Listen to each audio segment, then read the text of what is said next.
এক দরিদ্র ছেলে ছিল যে স্কুলের খরচ জোগানোর জন্য বাড়ি বাড়ি গিয়ে খবরের কাগজ বিক্রি করে দিন কাটাতো। একদিন সে তার পথ চলার সময় হঠাৎই খুব দুর্বল বোধ করতে শুরু করলো। দরিদ্র ছেলেটি ছিল খুবই ক্ষুধার্ত,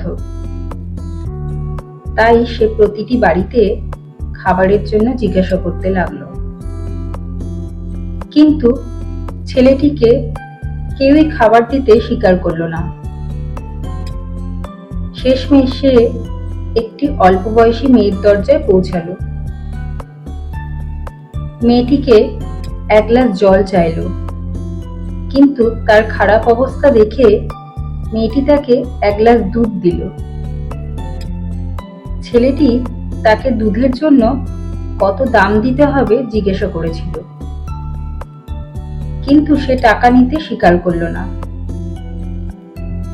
কয়েক বছর পরে মেয়েটি এখন একজন প্রাপ্তবয়স্ক মহিলা হয়ে উঠল এবং সে হঠাৎ অসুস্থ হয়ে পড়ল। তখন সে চিকিৎসার জন্য এ ডাক্তার থেকে সে ডাক্তারের কাছে গেলেন, কিন্তু কেউ তাকে সারাতে পারেনি। অবশেষে তিনি শহরের সেরা ডাক্তারের কাছে গেলেন। সুস্থ না হওয়া পর্যন্ত ডাক্তার তার চিকিৎসা করতে লাগলো